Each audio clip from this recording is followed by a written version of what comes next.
Hi, I'm Hobie-Wan. This is Red Share Reading. Today we're reading the Black Book of Secrets by F.E. Higgins. Chapter 40, fragment from the Memoirs of Ludlow Fitch. Let's go. We journeyed on foot for 2 days and 2 nights. All the time we were climbing and all the time it was snowing. We had no chance to talk. Our efforts were concentrated on plowing through the drifts and fighting against the wind. It was vital that we stayed together. If we had become separated, I had no doubt we would have been lost to each other forever. I did not know if we were going north or south, east or west. There was no sun to guide us, and no moon at night. As we traveled, I had a chance to think, to mull over the recent past, although I was elated that Joe had not murdered Jeremiah, and ashamed that I could have accused him of such a thing. I still felt that Joe had not arrived in Pagus Parvis when he did. Jeremiah would probably still be alive. There was also the matter of Joe's inheritance, as he liked to call it. Joe had said, and I believed him, that he never killed for money, but money and death seemed inextricably linked when he was around. There were other unanswered questions, of course, and I had come on this trip for those answers. But as the temperature dropped and the snow became thicker, I wondered if it had been so wise. But there was nothing left for me in Pagus Parvis, and I soldiered on, trying to stay cheerful. Toward the end of the journey, I was so tired I could hardly lift my feet, and Joe carried me on his back. Tucked under his cloak for the last few miles, I could still hear the storm howling, but the steady rhythm of his footfall, even with the limp, sent me into delicious slumber. I remember very little after that, until I woke up again to find that I was stretched out on the ground. I was lying under my own cloak on a bed of leafy branches on a hard floor. There was no snow, no wind, no chill in the air. I lay for a few minutes, unmoving, enjoying the warmth and comfort. I stared up at the ceiling of rock, and when I put out my hand, I could feel that the floor was sandy. I sat up and looked around cautiously. I was in a low-roofed cave lit by orange-flamed torches jutting out from the walls.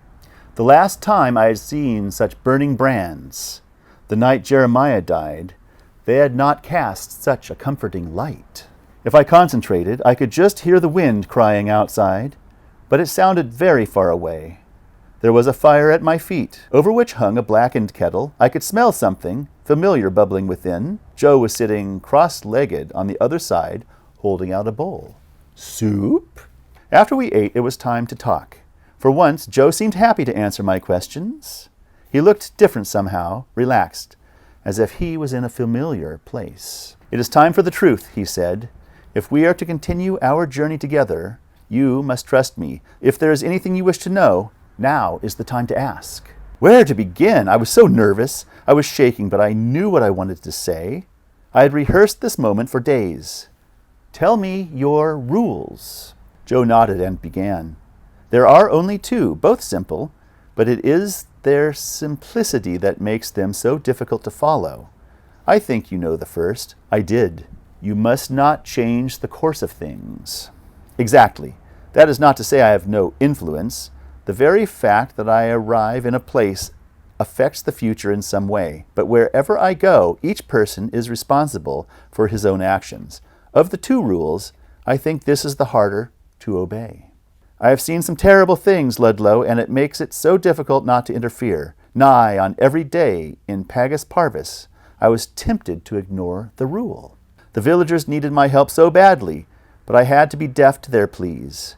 I don't really know what they wanted me to do. Perhaps they wished me to murder Jeremiah. Here he smiled wryly. But I could only carry on as normal and hope they could wait.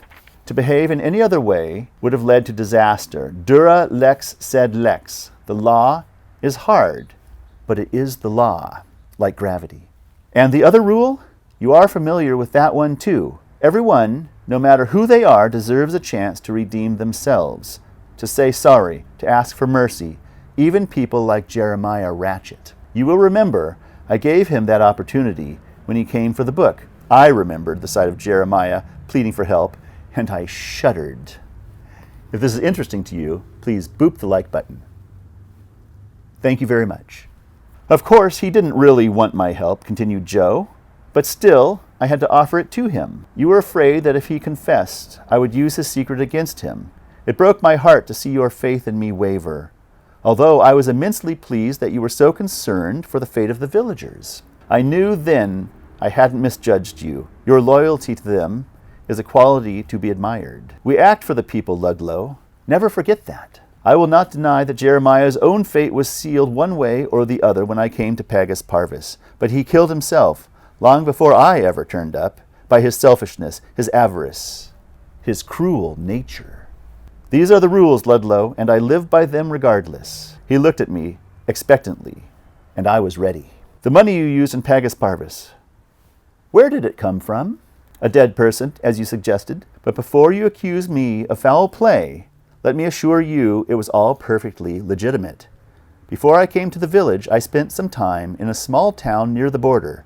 Business was good. In fact, you will find some of their secrets at the beginning of the Black Book. There is an interesting one about a coffin maker. My heart sank, and I flushed bright red, covered my face with my hands. You knew, Joe grinned. Of course I knew. It was written all over your face when I came back.